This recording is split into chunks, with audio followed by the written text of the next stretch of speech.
Damn, homie. In Philadelphia, you was the man, homie. The F happened to you?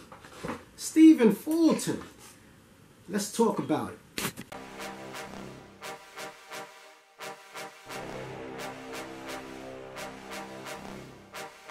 Welcome to Tough Glove Boxing.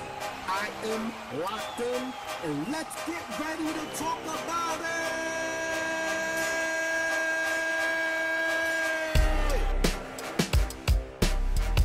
I'm just playing, y'all. We all know what happened. We all saw it with our very own eyes. Now, if you notice, leading up to this fight, I never gave a prediction video. Sometimes you got to support your man in silence. I wanted my boy Stephen Fulton to pull it off, but I also like Inoue, the monster. And I really couldn't honestly say to myself that Stephen Fulton was just going to beat Inoue, right? I really didn't know which way it was going to go.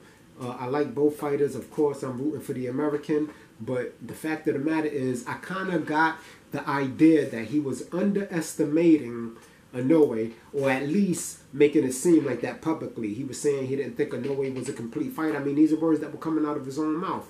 He didn't think Inoue was a complete fighter because he's too power dependent, right? He feels like there's nothing that Inoue can do that he hasn't seen before, right?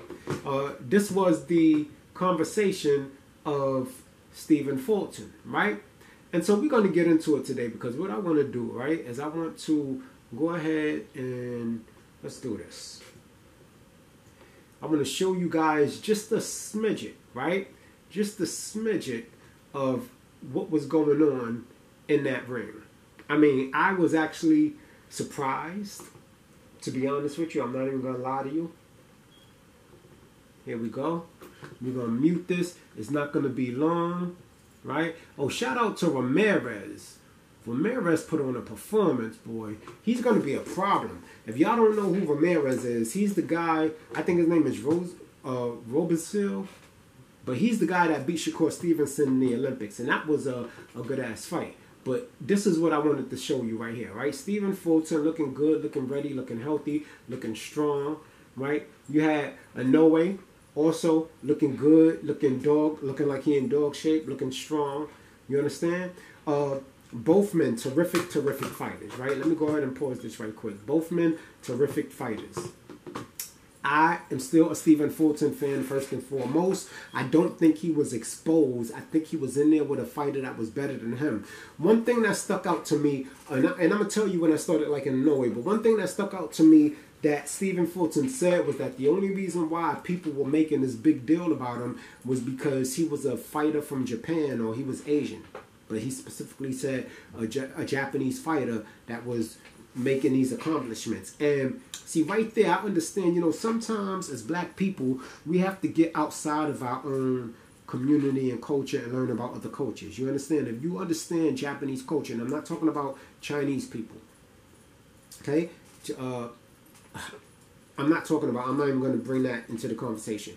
But Japanese people come from a very honor-coded system type of warrior code culture, right? This is what their civilization emerged out of. So there's nothing weak about these Asians or Japanese people, right? And a lot of times you don't know about them is because you focus on the higher weight classes. But in the lower weight classes, they've been doing their thing since like 1952, to be 100% honest. Now, Stephen Fulton is having issues, right? Gauging rage, right? Against Inoue. Inoue's, I don't think he expected Inoue's reflexes and footwork to be so good, which I don't understand why, because he admitted that Inoue was athletic, right? Inoue is a complete fighter, including with the power dynamic, right? So I really don't know why Stephen Fulton thought this was going to be an easy walk. After the first round, I realized from watching other Stephen Fulton's fights, right, that he was going to have an issue with Inoue. Inoue was much quicker, right? He found his range faster. He took risk faster, right? And the beautiful thing about it was, this was what shocked me. This man was sharp as a samurai sword. Everything he threw was landing. I mean, I think he landed over 50% on Stephen Fulton. Think about that for a minute. Now, while it's not incredibly hard to hit Fulton, because you can, once you apply that pressure, he usually goes into your type of fight and he feels like he can beat you on the inside as well, because he'll usually land the cleaner punches, right? But that wasn't the case with Inoue. Inoue was sharp as attack. It was almost like it caught Stephen Fulton off guard. You know, I couldn't believe what I was watching. I couldn't believe, not so much that Inoue, I underestimated him. I just couldn't believe how easily he was dismantling Stephen Fulton. Stephen Fulton didn't know what to do, right? And I give Stephen Fulton kudos for going to Japan and challenging himself. He said he liked a challenge, and he was provided with that. And part of me felt like he thought that if he defeated Inoue, it would get him on the pound for pound list quicker, or for sure. And if he would have defeated Inoue, it would have put him on the pound for pound list, because we know Stephen Fulton's resume is impeccable. That's just a fact. If you're a Inoue the Monster fan, you cannot tell me that Stephen Fulton's resume is not one that can be admired in the lower divisions, right? But here's the thing. I agree. I heard with my own ears a lot of channels saying that Inoue, right, was a hype job.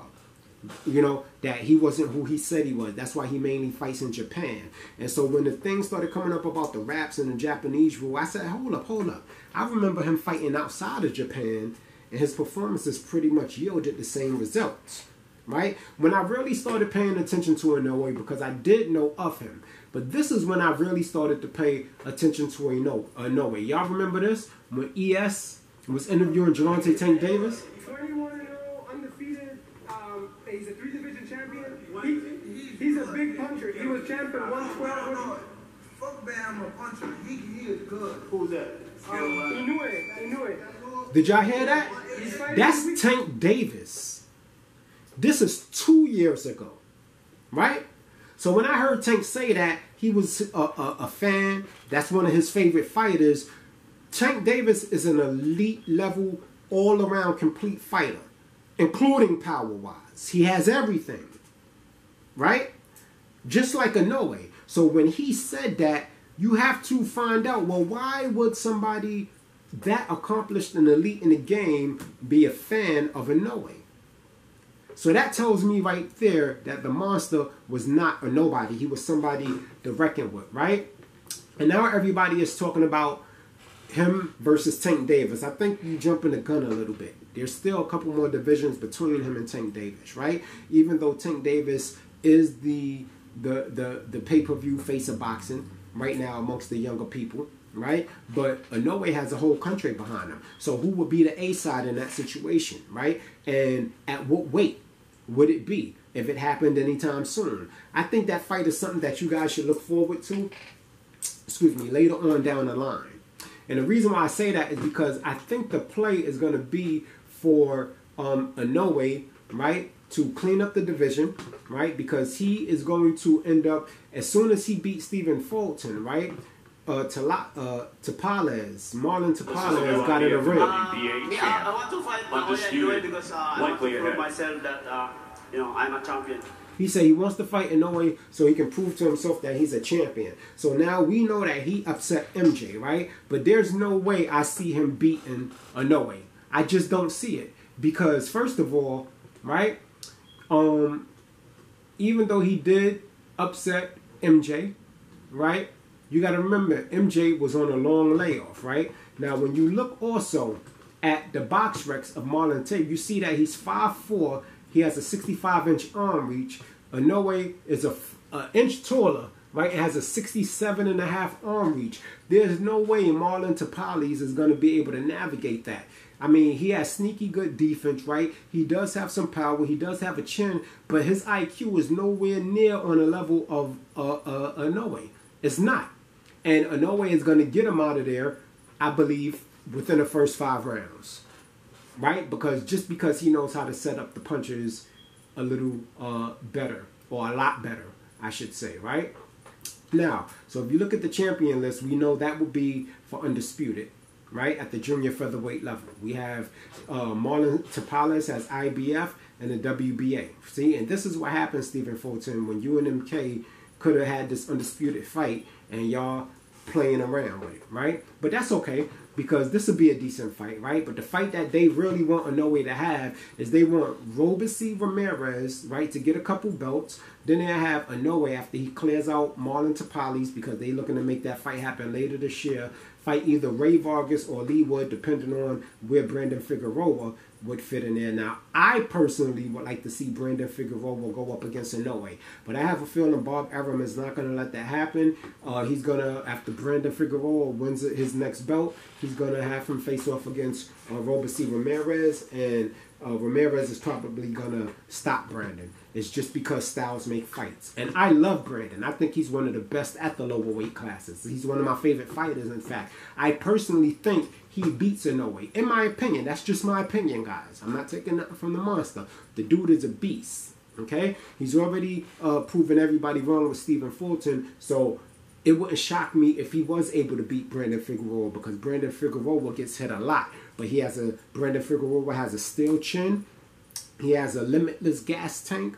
And he has this pressure that's just the best in the division, or in any lower division, period. Once he comes and he's on you, you're not getting any room to breathe, right? And I don't know how Inoue would do against a style like that, right? But Inoue versus Robeisy Ramirez will be a fantastic fight. And as far as everybody getting excited just because Inoue is a Japanese fighter doing these things, you got Yoshio Shiria was crowned Japan's first world champion in 1952. Now let me just show you something. They're not new to boxing, B. They're just in the lower divisions. These are all champions. You understand what I'm saying? 1952, 1962, 1965, 63. I mean, yeah, 65, 63, 69, 67, 67, 70. You know, there's plenty. This whole list that you see me scrolling through. These are all Japanese fighters throughout the years. So there's nothing new about Japanese boxing. Just like there's nothing new about Filipino boxing. Just because we're in America, we have to broaden our horizons as Americans, okay? Especially as black Americans. We got to pay attention to the whole of boxing, because you guys are missing out on some of the best fighters in the generation. You're missing out on some very serious, entertaining fights by just being stuck in an American-minded frame. You got the UKs, you call them Euro bums, right? Asians, you probably, unless it's Pacquiao and Donaire, you barely give any of them credit. These are fantastic fighters, okay? And you guys got to stop underestimating them, and Inoue just taught you a lesson on that. Inoue, right now, nobody can say that he doesn't deserve to be on the pound-for-pound list. 100% fact. Nobody can say that. He's a 4-division champion, right? Unified in one fight, a 4-division champion and undisputed. Terrence Crawford is a 3-division champion, hopefully to become a 2-time, or more than likely become a 2-time undisputed champion. But right now he's a 3-division, 1-time undisputed champion, 2-time lineal, things like that, right? So Inoue deserves to be on the pound-for-pound list. I hope we can stop with the ishing on fighters that are not from America. And I support Stephen Fulton. I'm still a fan of Stephen Fulton. If he comes out with a pay-per-view, I'm still going to buy the pay-per-view. Even though he's on top rank. Good thing I don't have to right now. But I support Stephen Fulton. I applaud him trying to be great and go into Japan. I don't fault him for that, because that's how you challenge yourself. That's how you push yourself. A O is a O. You can still come back and be great.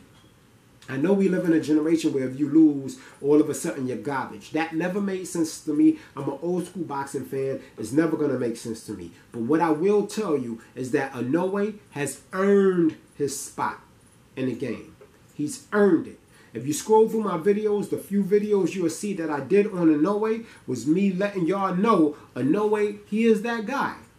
There was another video that I did when they came out with the drug cheat thing, and the way I titled it made people think I was accusing him of being a drug cheat, but that's what happens when you read the titles and you don't watch the video. I said in the video he's not a cheater.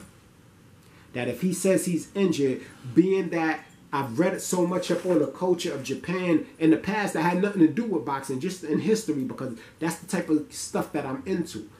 Different cultures and world history. When you understand Japanese culture, they really run by this honor system. That's why I didn't feel like they were going to cheat Stephen Fulton and do all of these things like that, because they're not here to, you know, prop up some puppet to make their community look more than they are. You understand? When they say that this is that guy, that's our guy, that is that guy. And they're going to put him to the fire. You understand? And once he emerges from that fire, they're going to stand behind and support him. Just because you don't know a lot of the boxers outside of America, or you don't watch their fights, that's your loss as a boxing fan. Stephen Fulton is going to be fine. He's a young, hungry guy. You understand? I think that maybe he should rematch Brandon Figueroa, but, you know, Brandon moved up, if I'm not mistaken. So we're going to see what's his next move, right? From what I understand, there was no rematch clause, right? But we cannot sleep on this guy anymore. Point blank, period. So y'all go ahead, give this man his respect. He deserves to be where he is. You know, I'm sorry, my man Fulton, but you'll come back stronger. But shout out and congratulations to the monster, the Godzilla of Top Rank. That's my content for today. Locked in Tough Glove Boxing. Get in the comment section. Let me know how you feel about it. I heard a lot of people feel Stephen may have taken a dive. I don't want to hear those excuses. I don't believe that that's in his character to sell his legacy. Anyway, Locked in Tough Glove Boxing. I'm out. You ain't gotta go home, but you gotta get the hell up out of here.